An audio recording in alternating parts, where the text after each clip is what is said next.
Welcome back. Today I am joined by Dr. Medhat Mikhail, who is here on behalf of MemorialCare Saddleback Medical Center. Dr. Mikhail, thank you so much for joining me. Thank you. Appreciate it. Good morning, everyone. Now, something that, we've talked a lot about on our program with a variety of different people, and, it's pain management. And, it's something that I know many of our viewers are trying to deal with, and sometimes successfully, sometimes not so successfully. So I'm really glad that we're talking about this today. But before we get into that, tell me a little bit about yourself. So my name is Medhat Mikhail. I'm a pain specialist. Have been in practice of medicine for over 42 years. Mm-hmm. My background or primary specialty is anesthesiology. And I have been practicing pain medicine for over 23 years. I'm a board certified in both anesthesiology and pain medicine. I enjoy taking care of pain patients and alleviate their suffering. I have interest in a lot of complex pain cases, including cancer pain, neuropathic pain, and a lot of pain-related nerve injury, spasticity. I have been with MemorialCare for many years, and I enjoy the Saddleback campus where I have an office on that campus. And my relation with MemorialCare goes for years. Okay. Now, when we talk about pain related to many of the things that you have told us, would it be pain in a particular area, pain all over the body? When you talk about pain, what exactly are you talking about? Yeah, we treat pain, every area in the body, and all kinds of pain. So pain it can be what we call nociceptive, which is ranges from tissue damage, injury, to any visceral pain. And then the other part would be the neuropathic pain, which is a nerve-related pain, which can be ranging from peripheral neuropathy because of diabetes, alcoholic neuropathy, idiopathic neuropathy, nerve damage from an injury or a fracture or anything like that. So it ranges, widely from the head to the toes, with all kind of chronic headache, all types of headache, to spine, starting from the neck all the way down to the bottom of the back, all nerve-related extremities, any chronic abdominal pain, all kind of pain that start acute and become chronic, we deal with. We deal with it when it's acute, and we deal with it when it becomes chronic, to prevent the long-lasting suffering for all the patients. Yeah, a lot of people have been dealing with pain probably, the majority of their life, like you mentioned, some of the things that can cause it. Now, over the many years that you have been dealing in this kind of area, I'm imagining that you're seeing a shift with how people treat pain. Like, for instance, maybe someone would come to you and they might have a back pain, and you might prescribe one particular thing for that. But then for somebody who has chronic pain, you might do something different. Tell me the ideas of treatments that you use.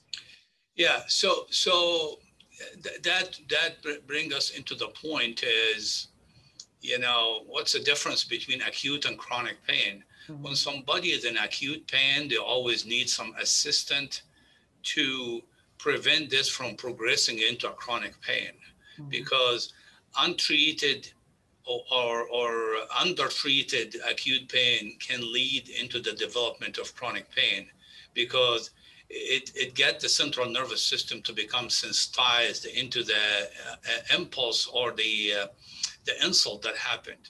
Mm-hmm. So I'll give you an example of some of the acute pain. Somebody had a surgery recently, had an open chest surgery. Those are very painful surgeries. Had a major fracture, and they're trying to recover from that. Have a big surgery, had a burn, this is what we call it acute pain. Right.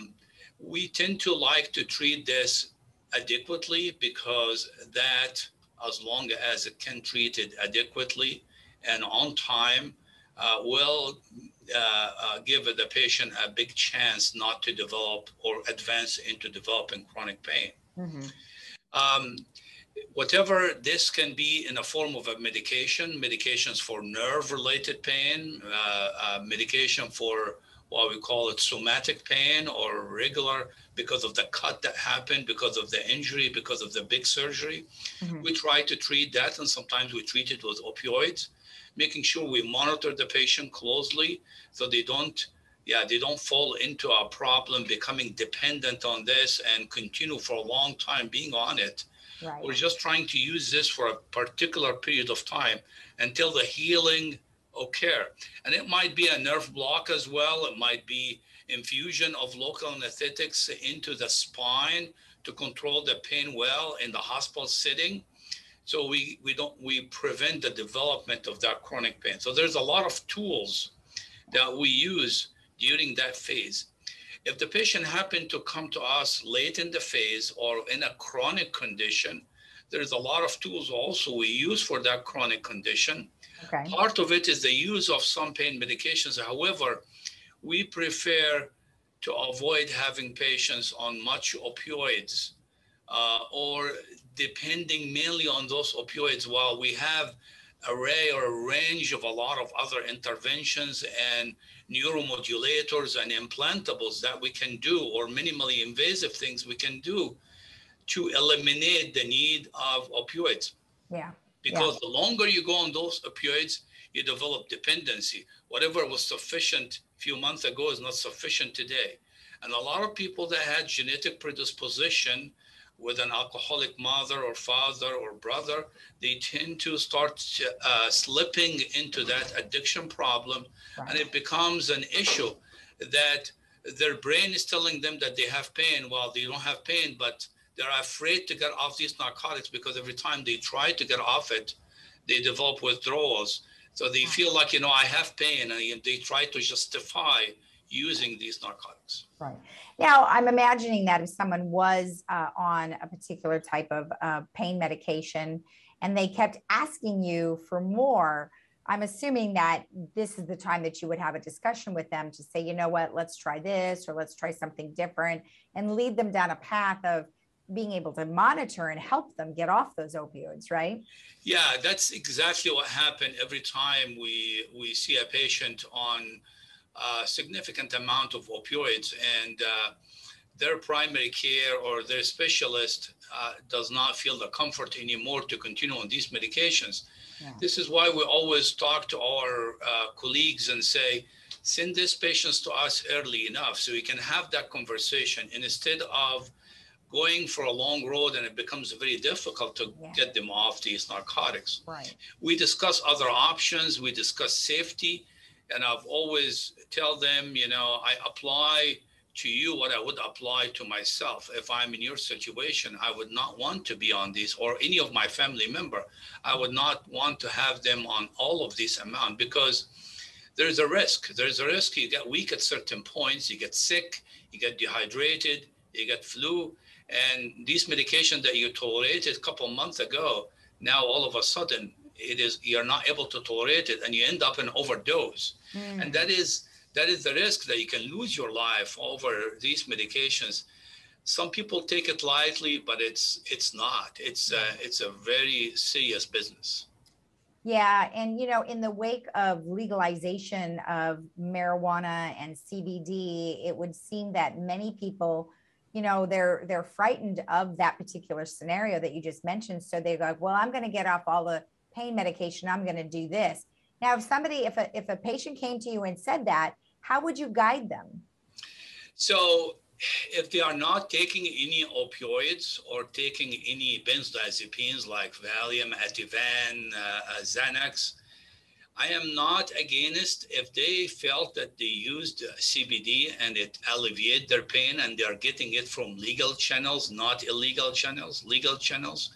And they are taking it in a different formulation other than smoking it, because smoking, no matter what, is very not good for your lungs, and it's health-wise, it can be very risky.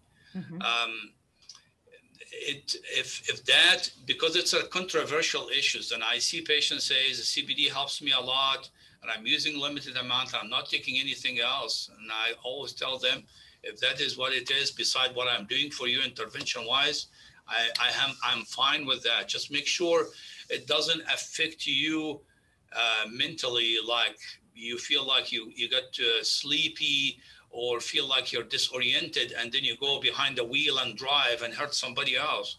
You have to be careful with all of that. And exactly, you know, you have to get it from legal channels and know your limits of the amount you take it and how you take it and all of that stuff. Again, I'm against smoking it. Yes, yes. And you know what is nice to know is that maybe doctors these days are more open to discussing some of those alternative, you know, treatments, because it's there anyway. And it might be better for the patient just to talk to their doctor, you know, just to open up that conversation. That's right. And to advise them what is right and what's wrong, and the mix of other things they are using, because this is where the problem happened, because some patients are on a lot of different medication. They think it is safe and they continue to do that. So it is good to discuss it with your physician. All right. Well, excellent. I think the information is very, very good, and I appreciate you taking the time. Thank you very much. All right. And if you want more information about what we've just discussed, you can go to memorialcare.org. We'll be right back.